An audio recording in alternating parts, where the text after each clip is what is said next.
On a tous déjà entendu cette phrase au moins une fois, être parent, c'est instinctif. C'est une idée réconfortante, c'est vrai. Mais dans cette analyse, on va voir ensemble que c'est un mythe et que la réalité, en fait, est bien plus fascinante. Alors la question se pose très directement, est-ce qu'il existe vraiment, au fond de nous, une sorte de programme biologique qui nous dirait comment élever un enfant ? Eh bien, on va le voir, la réponse est loin d'être un simple oui ou non. Elle est beaucoup plus complexe et intéressante. Bon, pour commencer, il faut qu'on soit clair sur les termes. D'un côté, on a l'instinct, ça c'est l'idée d'un truc automatique, biologique, universel. Le même pour tout le monde, partout. Et de l'autre, on a la réalité de la parentalité, un processus. Quelque chose qui s'apprend, qui est profondément lié à notre psychologie, à notre histoire personnelle et bien sûr à notre culture. Alors plongeons tout de suite dans le premier volet, ce qui se passe là-haut dans notre cerveau. Parce que oui, évidemment le cerveau joue un rôle, mais attention, ce n'est probablement pas celui que l'on imagine. Quand on devient parent, c'est une véritable révolution chimique qui s'opère. Le cerveau se réorganise. On a le système de l'ocytocine, la fameuse hormone de l'attachement, qui s'active pour créer du lien. Le système de la dopamine, qui nous donne la motivation de nous lever la nuit. Notre amygdale, qui gère les émotions, devient moins réactive pour nous aider à garder notre calme.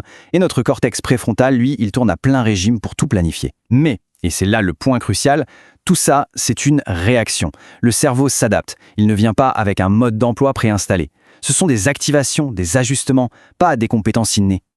Pour résumer ça simplement, il y a une métaphore qui marche très bien. C'est un peu comme un ordinateur. La biologie, notre cerveau, c'est le matériel, le hardware. Mais ce qui fait vraiment fonctionner la machine, c'est le logiciel, le software. Et ce logiciel, eh bien, c'est l'expérience, c'est l'apprentissage. Ce sont les interactions qui l'installent, jour après jour. Et c'est vraiment là que se joue toute la différence. Notre biologie nous donne une prédisposition, une sorte de sensibilité particulière aux besoins d'un bébé, une capacité à y répondre. Mais ça ne nous donne pas un mode d'emploi tout fait, un ensemble de compétences prêtes à l'emploi. Pour le dire autrement, et c'est le point clé, on est biologiquement préparé à apprendre à être parent, mais on n'est pas programmé pour savoir l'être. Ok, on a parlé de la biologie. Mais être parent, ce n'est pas qu'une question de cerveau. C'est aussi, et peut-être surtout, un immense travail intérieur. Un vrai processus psychologique. Il y a un concept très parlant pour ça, qui nous vient du psychanalyste Winnicott, la préoccupation maternelle primaire. C'est quoi ? C'est cet état un peu particulier, presque de fusion, où le parent met sa propre vie de côté pour devenir ultra sensible aux moindres signaux de son bébé. C'est temporaire, bien sûr, mais c'est absolument fondamental pour que le lien d'attachement se tisse. Mais attention, cet état de dévouement total n'a rien d'automatique. Loin de là. Ça demande une disponibilité psychique énorme. Si un parent souffre de dépression par exemple, ou s'il a une personnalité qui le rend très centré sur lui-même, il aura beaucoup de mal à entrer dans cette bulle. Et ça, c'est bien la preuve que ce n'est pas un instinct. C'est une capacité psychologique qui peut être là ou pas. Un autre concept fascinant, c'est la capacité de rêverie de Bion. Pour faire simple, imaginez un bébé. Il est complètement submergé par des émotions brutes, des angoisses qu'il ne peut pas nommer, pas comprendre. Le rôle du parent, c'est d'être une sorte de conteneur. Il prend ces angoisses, il les digère, les transforme en quelque chose de plus gérable et il les renvoie au bébé sous une forme apaisée. C'est un travail psychique immense, actif et épuisant. On est très loin d'une simple réaction instinctive. Donc, du point de vue de la psychanalyse, le verdict est clair. L'instinct parental, ça n'existe pas. Ce qui existe, ce sont des identifications, on se construit en miroir de nos propres parents, des répétitions de ce qu'on a connu, et dans le meilleur des cas, des transformations. On prend cet héritage et on le façonne pour notre propre enfant. Alors on a vu la biologie, la psychologie, mais il manque une pièce maîtresse au puzzle, et cette pièce, c'est la culture. Son rôle est absolument fondamental. Si on regarde les sociétés plus traditionnelles, être parent, ce n'est pas du tout une affaire privée. C'est un projet collectif. Tout le village, en quelque sorte, est impliqué. Il y a un réseau de soutien incroyable. Les grands-mères, les tantes, les voisins, tout le monde est là. Les modèles sont clairs, les savoir-faire se transmettent de génération en génération, c'est un effort partagé. Et quand on compare ça avec notre parentalité moderne, le contraste est juste c'est saisissant. Aujourd'hui, être parent, c'est souvent une tâche très solitaire. On se retrouve isolé, sans modèle bien défini. Et c'est peut-être ça, cette solitude, qui explique pourquoi on s'accroche autant au mythe de l'instinct. On se dit que s'il n'y a personne pour nous montrer comment faire, alors la nature doit bien nous avoir donné un guide intérieur. Mais c'est une illusion qui met une pression énorme sur les parents. Cette phrase, elle résume tout parfaitement.